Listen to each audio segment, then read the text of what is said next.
자, 지금 우리가 예배를 드리고 있습니다. 맞죠? 근데 성공하는 예배, 그 다음에 실패하는 예배가 있죠. 이런 말들 좀 들어보셨잖아요. 성공하는 예배는 도대체 어떤 예배를 성공하는 예배라고 할까요? 하나님이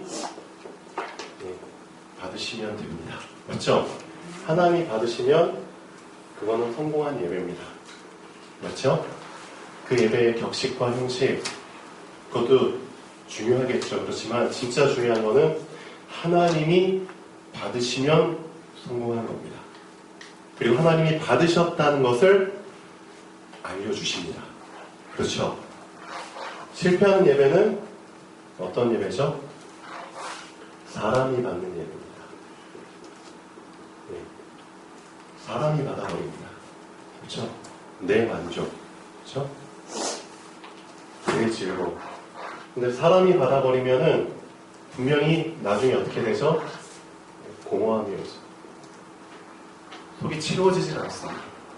우리는 영적인 존재이기 때문에 위에서부터 영이신 하나님이 위에서부터 우리에게 생기, 그렇죠? 영원히 살 수 있는 영적인 생명을, 영양분을 공급해 주지 않으면은 우리의 영혼은 공허할 수밖에 없습니다.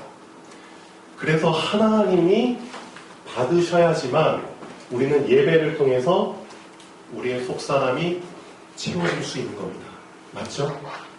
지금 내가 예배를 하나님께 드리고 있는데 잘 생각해 보셔야 됩니다. 과연 나는 성공하는 예배 아니면 실패하는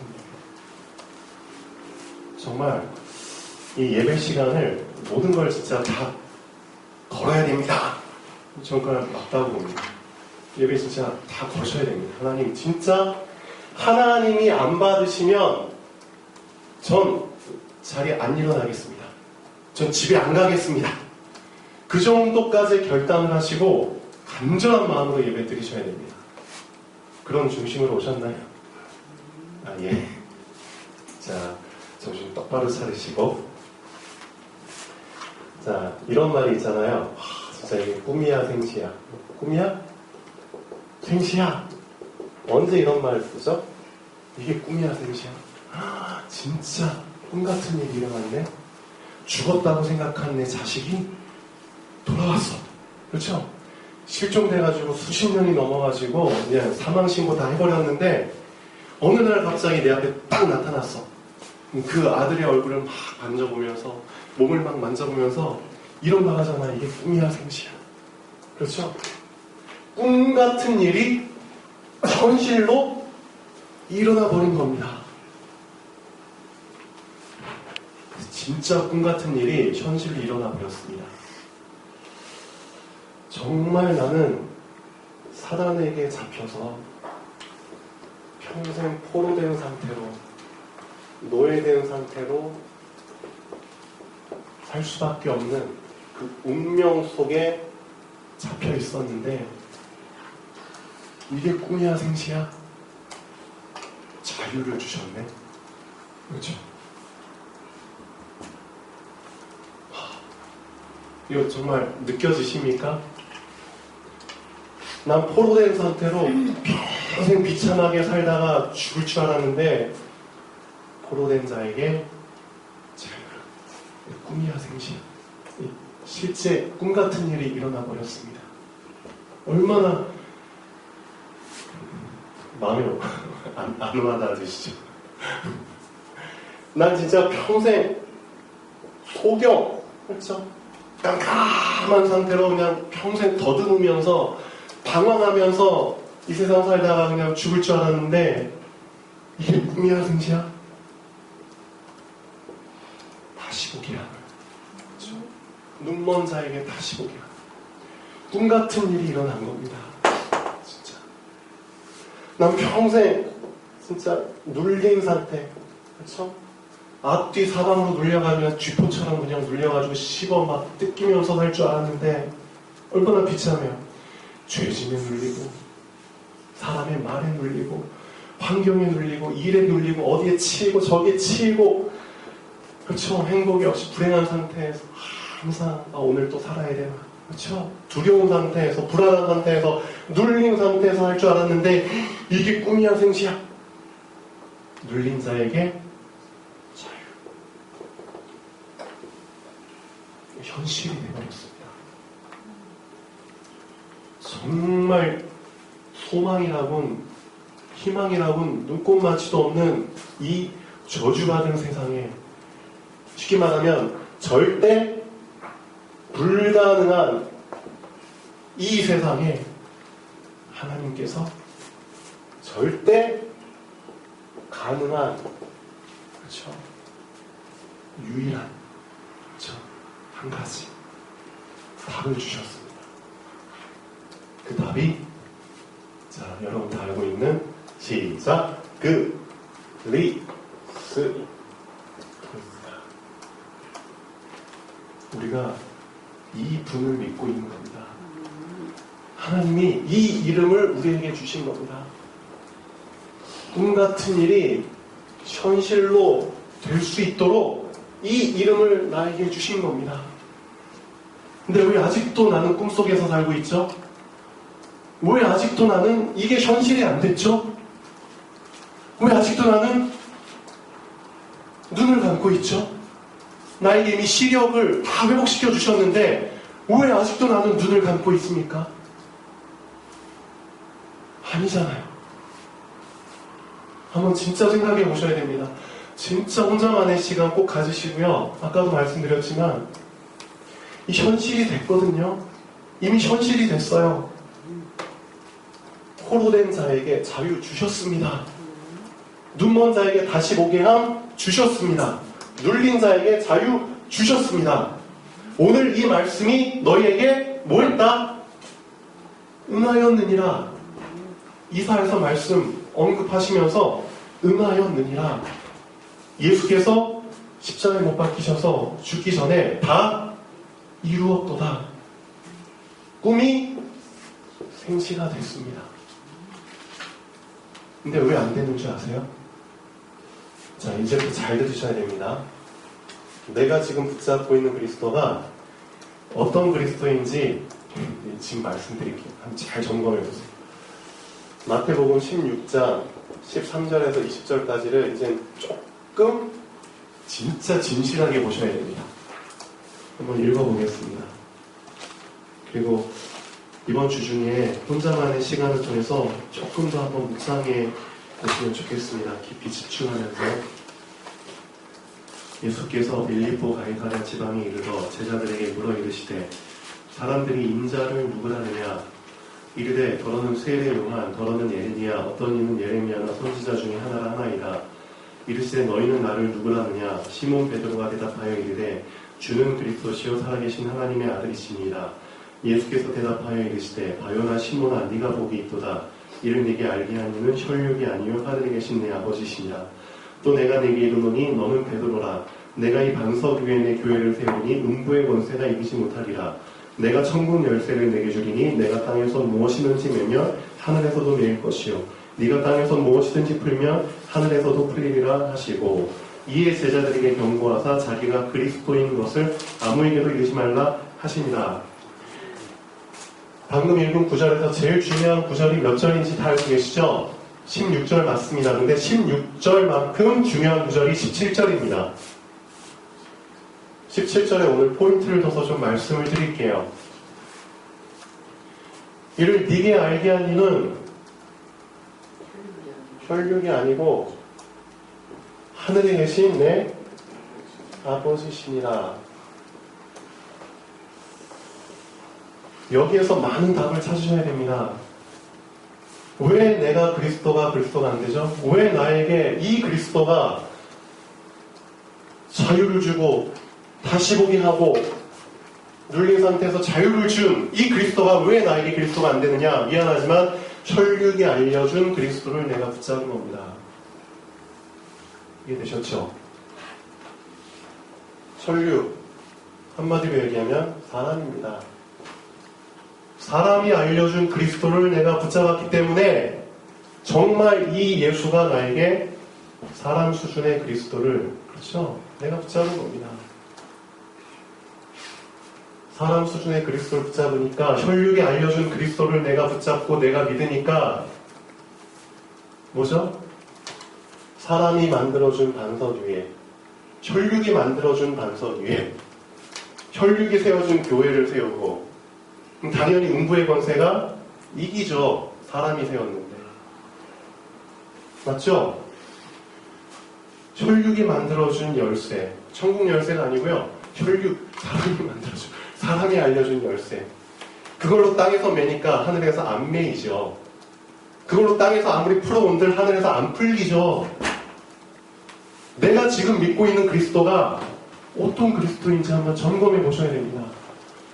진짜 혈육이 알려준 그리스도가 아니라 하늘에 계신 내 아버지께서 알려주신 그리스도, 그 그리스도가 나에게 부딪히는 날이 옵니다. 그 날이 왔을 때 비로소 어떻게 되느냐, 내가 이제 진짜 충격받는 거죠. 내가 알고 있던 그리스도가 이 그리스도가 아니었구나. 내가 진짜 착각 속에서 살았구나. 내 자신이 얼마나 엉뚱한 신앙생활을 했는지 알게 됩니다. 내가 지금까지 실패하는 예배를 드렸었고, 그렇죠? 내가 포로된 상태에서 자유를 얻었다고 했는데 실제 그렇지 않았잖아요. 내가 진짜 소경된 상태에서 다시 보게 됐다고 생각했는데 실제 내가 장님 상태로 지내고 있잖아요. 맞죠? 내 현실을 보면은, 내 상황을 보면은 진짜 예수님이 나의 모든 죄의 짐, 그렇죠? 다 건져주시고 해방시켜주시고 자유한 상태로 풀어주셨다고 했는데 실제 나는 날마다 눌려있잖아요. 왜 그렇죠? 혈육이 알려준 그리스도, 그걸 그리스도로 믿고 지금까지 있었던 겁니다. 진짜 내 자신 다시 한번 돌아보셔야 됩니다. 예수님께서 말씀하셨습니다. 하늘에 계신 내 아버지께서 알려주셔야지만 너는 나를 진짜 그리스도로 알 수 있는 거야. 똑바로 알고 계셔야 됩니다. 내가 진짜 하늘에 계신 아버지께서 알려주신 그리스도를 내가 붙잡고 있는지, 그렇지 못하다면 미안하지만 아직도 난 잡혀있는 겁니다. 그래서 진짜 진실한 기도 하셔야 됩니다. 하나님, 제가 진짜 어떤 그리스도 지금 붙잡고 있습니까? 진짜 하늘에 계신 아버지께서 나에게 알려주신, 위에서부터 알려주신 그 그리스도를 내가 정말 믿고 있습니까? 그게 맞다면 진짜 저는 반석 되지 말라고 해도 될 수밖에 없습니다. 맞죠? 위에서부터 알려줬는데, 그렇죠? 위에서 강권적으로 딱 주셨는데 누가 건드려요? 난 반석 될 수밖에 없는 겁니다. 이 반석 위에 분명히 말씀하셨잖아요. 하늘에 계신 아버지께서 위에서부터 알려주셨기 때문에, 그렇죠? 위에서부터 교회를 세우시는 겁니다. 내가 내 교회를 세우니 무너질까요? 절대 안 무너집니다. 성경에서 말하는 교회는 이런 교회를 얘기하는 겁니다. 근데 지금 수많은 교회들 왜 무너지죠? 왜 문 닫죠? 혈육이 세운 교회, 내가 세운 교회, 사람이 세운 교회, 사람이 받는 예배, 실패하는 예배, 사단의 놀이터가 된 예배, 교회, 그 증거로 수많은 교회가 문을 닫고 있습니다. 이름만 교회지 실제 그 안에 하나님의 성령이, 하나님의 주권이, 하나님의 나라가 임하지 않는 교회, 현실로 되어버렸잖아요. 분명히 알고 계셔야 됩니다. 그래서 위에서부터 나에게 알려주시지 않으면 난 미안하지만 아무것도 할 수 없습니다. 진짜 좀 점검해 보셔야 됩니다. 내가 지금 붙잡고 있는 그리스도, 하나님이 진짜 나에게 위에서부터 은혜로 알려주신 그 그리스도가 맞는지, 그게 맞다면 난 반석 맞습니다. 진짜 반석 맞습니다. 이 위에 분명 교회 세워집니다. 그렇죠? 음부의 권세 절대 못 이깁니다. 위에서부터 세워주셨는데 이 사람에게는 진짜 천국 열쇠 이 맛을 보셔야죠. 진짜 이 맛을 보셔야죠. 이 천국 열쇠를 진짜 받은 사람은 이거 알게 됩니다. 우리 인생에 이런 장애물들이 참 많아요. 장애물들. 그렇죠? 장애물들도 종류가 되게 많죠. 장애물 크기도 다르고요. 두께도 다릅니다. 두께. 그렇죠? 두께. 어떤 거 이렇게 두껍기도 하고. 그렇죠? 잘 보세요. 사람이 혈육이 알려준 그리스도를 붙잡은 사람은 이런 장애물들이 왔을 때 내가 만든 열쇠잖아요. 내가 만든 열쇠로 집어넣기 때문에 아무래도 안 무너집니다. 정 안 되니까 내가 만든 열쇠인데 어떻게 이게 열려요? 그러니까 안 되나 보다 하고 뭘로 밀어붙이죠? 힘으로 밀어붙입니다. 힘으로 안간힘을 쓰죠. 그러면 좀 장애물이 작은 것들은 낑낑대서 밀면 좀 넘어지잖아요. 그렇죠? 그러면 이제 또 통과합니다. 근데 이런 것들을 계속 경험하면서 이 사람 속에 드는 생각은 어떤 생각이냐? 아, 신앙생활이 왜 이렇게 힘들지? 이게 신앙생활인가? 왜 이렇게 힘들지? 왜 이렇게 고난의 연속이지? 아, 주님께서 십자가 지셨으니까 나도 십자가 계속 그렇게 살아야 되는가 보다. 그게 맞습니까? 아니죠. 그러면 이렇게 엄청나게 큰 장애물이 있을 때는 어떻게 하려고요? 절대 불가능한 장애물이 있을 때 어떻게 하려고요? 그러면 완전 올스톱 되는 겁니다. 그렇죠? 그냥 멈춰버리거나 아니면 다시 세상으로 유턴해서 돌아가거나 방법이 없잖아요. 근데 잘 보셔야 됩니다. 진짜 위에서부터 그렇죠? 알려주시는 그 그리스도를 딱 붙잡은 사람은 이 장애물을 자세히 봅니다. 자세히 보면은 진짜 열쇠 구멍이 딱 보이거든요. 열쇠 구멍. 위에서부터 주신 그 천국 열쇠 딱 넣어서 돌리면 전혀 힘들이지 않고, 그렇죠? 전혀 힘들이지 않고 그냥 다 열려버립니다. 내가 할 일은 뭐밖에 없죠? 문은 열렸잖아요. 나는 그 문을 그렇죠? 밀기만 하면 됩니다. 이미 열렸기 때문에. 그럼 신앙생활이 힘들까요? 아니면 쉬울까요? 좀 표현이 그렇지만 이것을 진짜 맛보셔야 됩니다. 우리 인생 살다 보면 엄청난 수많은 종류, 수많은 크기, 수많은 두께의 장애물들이 있는데 모든 장애물마다 분명히 예수님이 언급하신 것처럼 천국 열쇠 구멍이 다 들어있습니다. 그거를 집어넣고 열기만 하면 됩니다. 이 사람의 인생을 어떤 인생이라고 하죠? 형통한 인생이라고 합니다. 형통이 그런 뜻이잖아요. 근데 지금까지 나는 계속 장애물에 치여가지고 낑낑대고 힘들다. 아이고 이게 신앙생활인가 포기할. 무슨 뜻이죠? 시작이 잘못됐다는 거죠.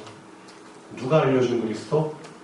혈육이 알려준 그리스도 붙잡고 지금까지 잘못 신앙생활하고 있는 거죠. 그래서 진짜 혼자만의 시간 갖고 하나님께 기도하셔야 됩니다. 하나님, 제가 진짜 그리스도, 진짜 누가 알려준 그리스도 제가 붙잡고 있습니까?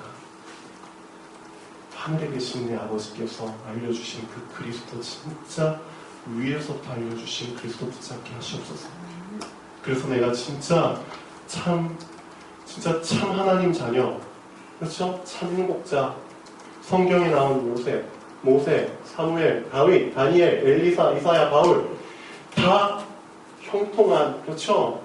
임마누엘 속에서 하나님의 함께하심과 하나님의 능력과 역사와 응답들을 다 경험하면서 누렸는데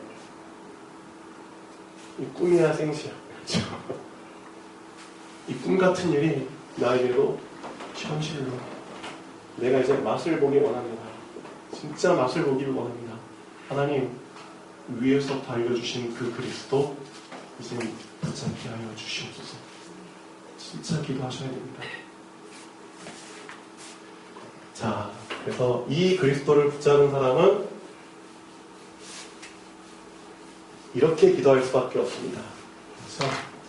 진짜 하나님께서 알려주시지 않으면 이거 진짜 내가 무슨 오만때만한 방법을 쓰더라도 절대 안 되는구나, 절대 불가능하구나. 그래서 위에서부터 오직 하나님이 주신 그거 붙잡지 않으면 안 되는구나 알고 더 오직 속으로 들어갑니다. 맞죠?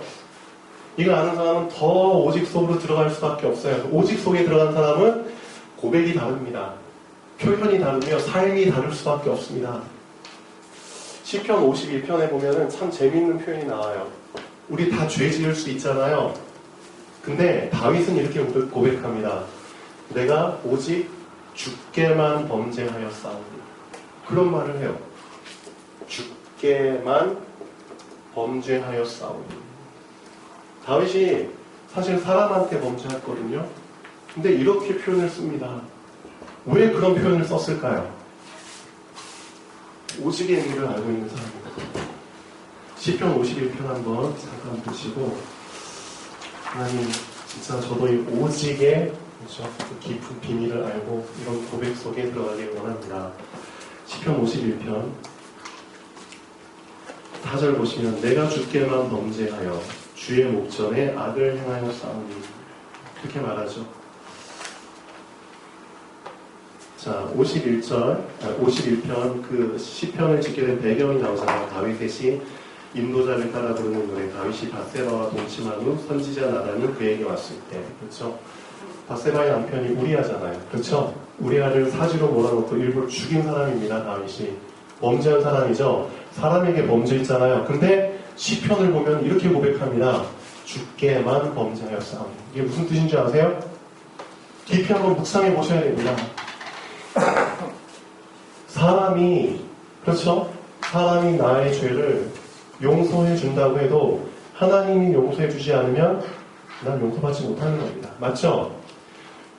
반대로 사람이 나를 용서해 줘도 하나님이 나를 용서해 주지 않으면 내 죄는 그대로 있는 겁니다. 즉 나의 죄에, 그렇죠, 씻김 당하지 않는 그건 누구한테 달려 있습니까? 하나님께 달려 있는 겁니다. 사람이 용서해도 하나님이 용서 안 해주시면 아무것도 아니죠. 사람이 용서 안 해도 혹시, 그렇죠? 얼마나 큰 죄를 지었어요. 사람을 죽이게 만들었는데. 그럼 그 가족들이나 친척들이 와, 저 왕 절대 용서 못해. 우리 아빠, 그렇죠? 우리 자식을 사람이 용서 안 해도 하나님이 용서해 주시면 용서되는 겁니다. 그 죄사함의 결정권은 오직 누구한테 있다? 하나님께 있는 겁니다. 그걸 알기 때문에 내가 누구에게만? 주께만 범죄하였사오니. 그렇죠? 주님께서 나의 죄를 용서해 주시면 저는 용서받는 겁니다. 이걸 그럼 우리 삶 속에 적용해야겠죠. 나의 영적 상태, 나의 삐리리한 영적 상태, 오직 누구만 바꿔주실 수 있다? 하나님만 바꿔주실 수 있습니다. 그러면 나는 누구한테만 가겠죠? 하나님께만 가고 하나님께만 내 자신을 의뢰하는 겁니다. 하나님만 오직 나의 영적 상태를 바꾸실 수 있습니다. 맞죠? 그 오직을 아는 사람은 더 오직 하나님께 나아가는 겁니다. 근데 오직이 안 되는 사람들은 자꾸만 나의 영적 상태, 마음 상태, 생활 상태를 이런저런 방법으로 막 다양하게 막 시도하면서 바꾸려고 하잖아요. 그럴수록 더 본돈, 공허, 흑암에 잡히게 됩니다. 그래서 진짜 결론 내리셔야 됩니다. 나의 이 혼돈, 공허, 흑암을 바꿀 수 있는, 완전히 소멸시킬 수 있는 유일한 방법은 하나님이 주신 빛 말고는 없습니다. 그렇죠? 하나님이 주신 창조의 빛, 생명의 빛, 요한복음 1장에 이 빛이 세상에 오셨다고 했잖아요. 그 빛이 바로 예수 그리스도입니다.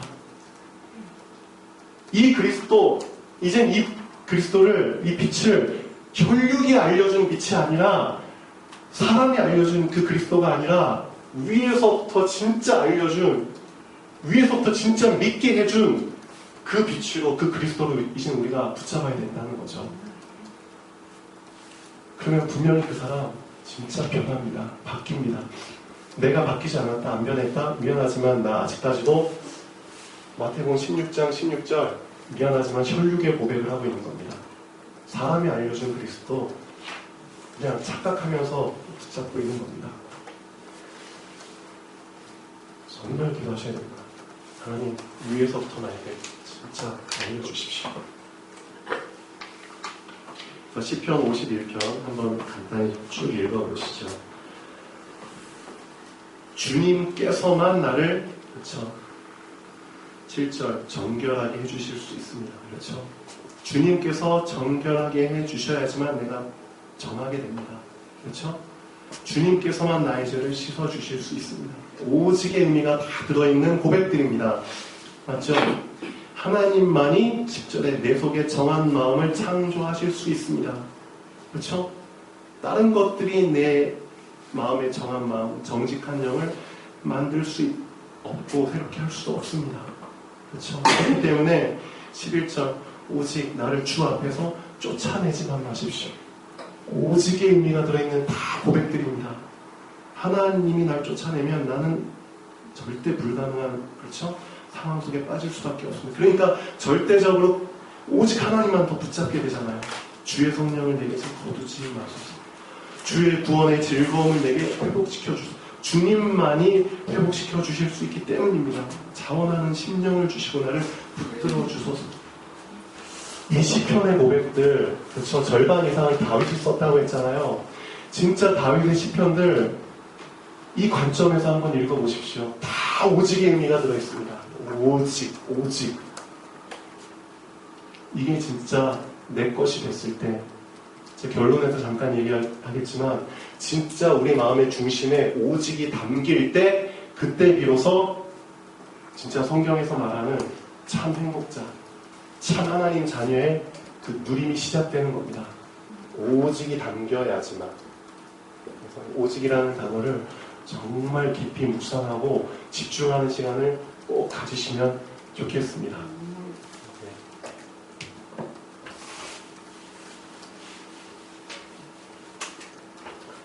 근데 이 세상은 참, 진짜 이 세상은 너무나 악하죠?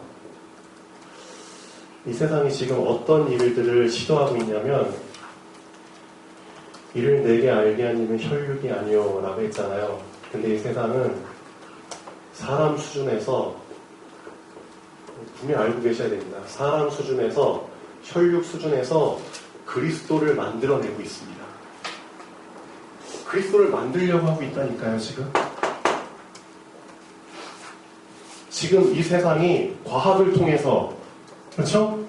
윤리, 도덕, 철학, 수많은 방법을 통해서 그리스도를 만들어내려고 하고 있어요. 이거 진짜 무서운 겁니다. 쉽게 말하면 창세기 3장 사단이 뱀을 통해서 아담과 하와를 유혹한 것처럼 실제 네가 하나님처럼 될 수 있어. 지금 그 방법을 쓰고 있다니까요. 네, 알고 계셔야 됩니다. 여러분 진짜 답을 내셔야 됩니다. 아무리 사람 수준에서 그리스도를 만들어내려고 해도, 그렇죠? 절대 해결 못하는 문제, 뭐죠? 하나님 떠난 문제. 해결 못합니다. 죄 문제 해결 못합니다. 사람 문제 해결 못합니다. 여러분들 여기에 분명히 답을 가지셔야 됩니다. 수많은 사람들이 혈육 수준에서, 사람 수준에서 그리스도 만들어내고, 그렇죠? 막 의기양양하게 할 수 있어 하겠지만 분명히 이 사람들의 끝은 미안하지만 바벨탑입니다. 무너집니다. 여러분은 절대 흔들리지 마시고 하늘에서 알려주신 그 그리스도 붙잡고 그 길을 가셔야 됩니다. 하나님이 우리에게 주신 유일한 길입니다. 그 사람들을 통해서 하나님은 이 혈육 수준에 빠진 사람들, 이제 나중에 다 이렇게 멸망, 그렇죠? 비참한 그 삶 속에 들어가잖아요. 그들 건져야죠. 그렇죠? 그들 건질 수 있도록 우리를 유일한 길로 인도하셨습니다. 자, 오늘 본, 그렇죠? 이 성들, 이 지역들을 다 정복을 했어요. 근데 다 동일한 방법으로 정복을 한 겁니다. 그렇죠? 그곳에 거하는 거민들은 다 달랐지만 똑같이 동일한 방법으로 정복을 한 겁니다. 이 안에서 우리가 붙잡아야 될 중요한 비밀이 있습니다.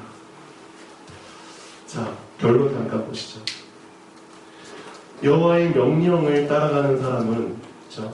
하나님의 언약을, 말씀을 따라가는 사람은 어제 싸웠던 대적을 말씀 붙잡을 이깁니다. 맞죠? 이겼던 것처럼 오늘 싸우는 대적을 이깁니다. 또 내일 싸울 대적도 이길 것이 당연합니다. 왜? 하나님은 말씀으로, 그렇죠? 싸우시기 때문에. 여호와 하나님께서 어제 싸우셨고 오늘 싸우시고 내일 싸울 것이기 때문입니다. 언약을 이루기 위해서 말씀하신 대로, 그렇죠? 이스라엘 하나님 여호와께서 명령하신 대로, 그렇죠? 그대로 되잖아요. 날마다 이전에 살아보지 않았던 새로운 하루를 우리가 오늘도 살아갑니다. 제가 속지 말아야 될 거는 새로운 하루 속에서 내가 싸워야 될 대적은 새로운 대적이 아닙니다. 지금까지 동일하게 싸워왔던, 그리고 앞으로도 동일하게 싸워야 할 동일한 대적입니다. 그걸 놓치시면 안 됩니다. 동일한 대적이기 때문에 하나님이 주신 동일한 방법, 유일한 방법, 그렇죠? 하나님은 한 가지 방법만 주셨습니다. 그것만 계속 붙잡고 있으면 동일하게 계속 이길 수밖에 없습니다. 참 간단하죠? 간단하면서도 유일한 방법입니다. 그게 바로 예수 그리스도입니다. 그래서 아까 말씀드린 예수님께서 위에서부터 알려주신 그 그리스도를 붙잡은 자에게 동일하게 이길 수 있는 동일한 열쇠, 천국 열쇠 주신 겁니다. 그 열쇠를 가지고 싸우시는 겁니다. 그래서 그게 어떻게 되죠? 내 중심에 완전히 각인이 돼야겠죠. 각인시키는 그 자리에는 각인되는 그것만 그 자리를 차지하는 겁니다. 그게 바로 오직이죠. 아까 렘넌트 읽을 때 말씀드렸던 것처럼 제가 칠판에 지금 쓰고 지우고 하지만 그게 각인이 아니잖아요. 각인은 아예 이 한 자리에 완전히 새겨버리는 겁니다. 그럼 이 자리는 이 단어만 평생 있게 되는 겁니다. 아무도 이 자리를 건드릴 수 없습니다. 저 영구 결번 아까 말씀드렸죠. 그리고 전용석, 그렇죠? 전용기, 대통령이 타는 에어포스 원 그런 거 대통령만 타는, 그렇죠? 딴 사람은 못 타는, 그게 오직입니다. 그게 각인입니다. 내 마음의 중심에, 그렇죠? 이 오직이라는 단어, 오직 뒤에는 꼭 어떤 단어가 붙어야 되죠? 예수, 그렇죠? 그리스도. 이 그리스도가 중심에 각인이 되어야지만, 그렇죠? 마지막에 그때 참 행복자의 삶은 시작됩니다. 그래서 하나님 앞에 정말 반문해 보십시오. 하나님, 제가 진짜 행복합니까? 저 신앙생활을 10년 해왔는데, 20년 해왔는데, 30년 해왔는데 진짜 정말 제가 참 행복하다고 느낀 적이 있었습니까? 그냥 잠깐 문제 해결될 때 행복하다. 그렇죠? 꼬인 일이 좀 풀렸을 때 행복하다. 좀 자식이 잘 됐을 때 행복하다. 잠깐 그랬지만 그런 행복이 진짜 행복입니까? 아니잖아요. 진짜 하나님 안에서 위에서부터 주신 그 그리스도, 그 그리스도가 나에게 부딪혀와서 정말 꿈같은 일이 현실로 된 그 사실이 내게 정말 부딪혀와서, 그렇죠? 내가 정말 참 행복자였구나. 나는 그런 고백을 하고 그 행복을 누리는 그런 삶을 내가 살았습니까? 질문하셔야 됩니다. 그래서 성경에서는 이미 여러분을 행복자라고 얘기하고 있습니다. 자, 이 말씀 하고 마치겠습니다. 신명기 33장 29절이죠. 이거 외우라고 했는데. 자, 한 절밖에 안 되는데 외우십시오. 신명기 33장 29절. 왜 행복자인지를 얘기를 해주고 있습니다. 왜 내가 행복자인지. 내가 행복자였구나. 자, 지금이라도 붙잡으면 좋겠습니다. 자, 합독하시겠습니다. 시작. 이스라엘이여, 너는 행복한 사람이로다. 여호와의 구원을 너같이 얻은 백성이 누구냐? 그는 너를 돕는 방패시요 네 영광의 칼이시로다. 네 대적이 내게 복종하리니 내가 그들의 높은 곳을 밟으리로다. 아멘. 자, 모세가 이 표현들 속에서 그리스도가 너에게 왕이 되셨다. 그렇죠? 제사장이 되셨다. 선지자가 되셨다. 이렇게 표현하고 있잖아요. 그렇죠? 예수가 너에게 그리스도시기 때문에 너는 참 행복자로다. 그리스도를 정말 오직 깊이 누리는 그런 전환점의 계기 한 주가 되면 좋겠습니다. 기도하시겠습니다. 창조주 하나님 정말